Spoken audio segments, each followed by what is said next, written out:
Hi there everyone, this is Scott Nicholson. This is my MIT blog for this week. And what am I doing this week here at MIT? Well, I'm getting ready to run a fabulous game show, that's right, for the residents of Simmons Hall. So you'll be watching some of the craziness here on this week's video, and soon people will be able to win some fabulous prizes right here.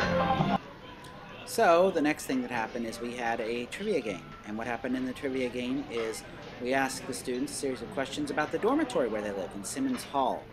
And so these were all questions where we'd done some research. And so what's nice about doing a trivia game using locally relevant trivia is it gets everyone involved around the same thing where they all live. And so the person, the team that answered the most right got some fabulous prizes.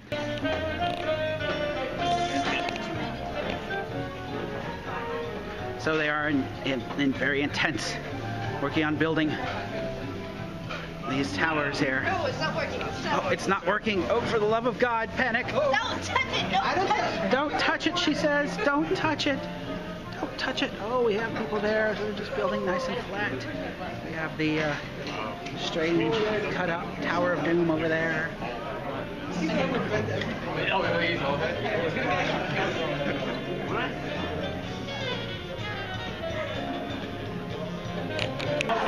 So here was the winning tower.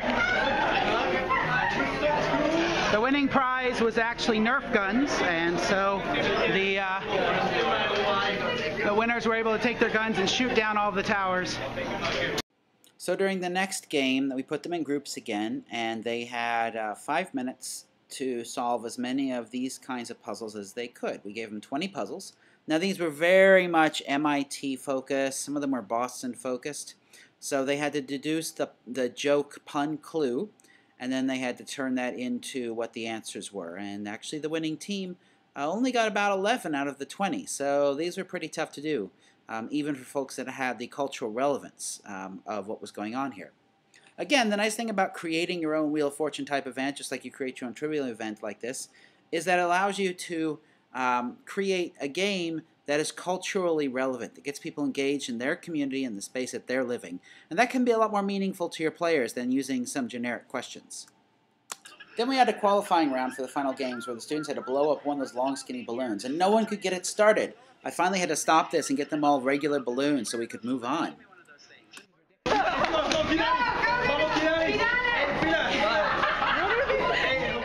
So then in the next challenge, the first 8 people who burst their balloons moved on. They were all given a roll of toilet paper, and their goal was to expose the toilet paper down to the bare cardboard. And the first 5 people who got it down to that point got to move on to the next round.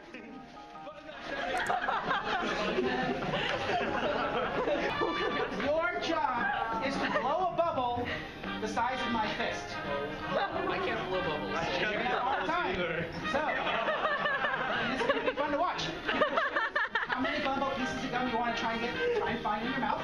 You may only use your mouth, you may not use your hands. The first 4 people to blow a bubble move on to the next round. On your marks, get set, go! Whoa. Only use your hands. Awesome.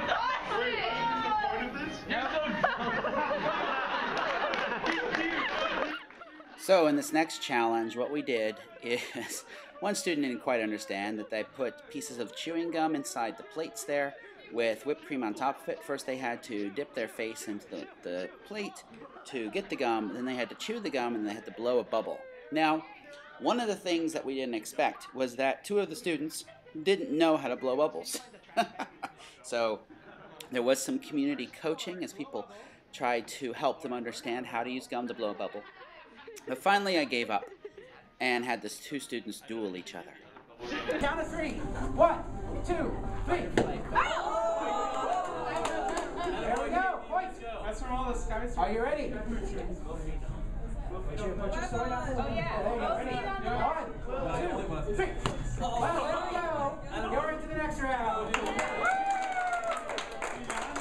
4 people step up. Now what I've created here is a knot that's tied into a rope. The 4 of you.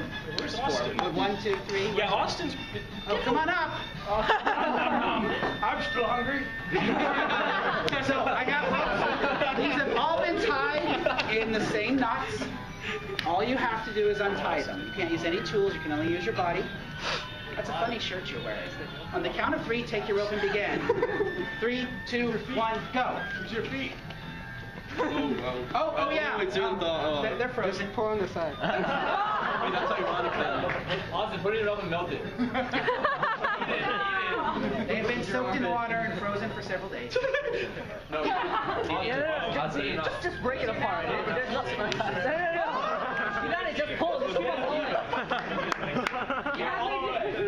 The top three move on. Get it all the way back. Hey, Kirani, just keep pulling. No, wait, light out. More effective, just keep pulling. So yes, I had taken ropes, I had tied them in knots, and then soaked them in water, and then froze them for several days to add to the fun of having them try to untie the knots. Interestingly enough, the person who was throwing his rope down on the ground actually did quite well, as did the person who was standing there, you see. And so the two of them moved on first, and then we went on to the next round. No. It's gonna be another one of pick the bubbles. You have to fetch.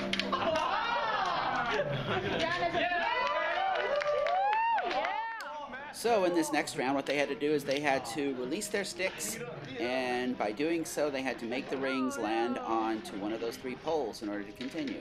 Now, to make it more challenging, what I did is I actually added weights to some of the rings. So the first 2 were fairly easy, but then after that, it got a lot harder because now they had to deal with the weight on the ring. However, I put the rack a little too close to the students. As you could see, they could just reach over and dump it on the thing. So, but that's okay.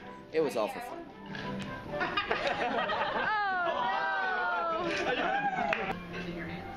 So I was explaining the final game, and one of the students decided to, well, make a suggestion of his own to change things up a little bit. Excuse me, Scott. Yeah. I don't think that's climactic enough. What do you mean? It's exciting. They're going to have cotton balls and running back and forth. No, we need to up the stakes here a little bit. I have a suggestion.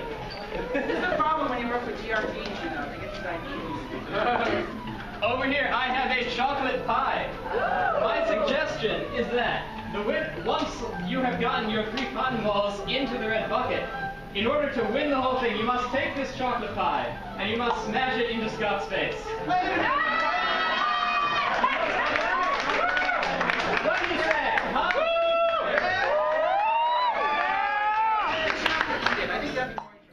So you can guess where that went, so we'll just jump right on to the end of it all.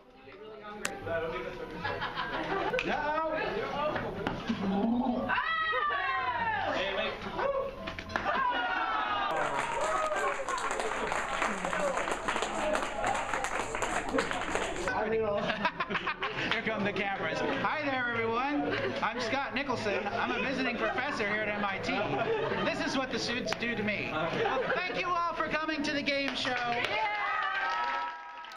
And so that ends my last event for this semester here at Simmons Hall as a resident scholar.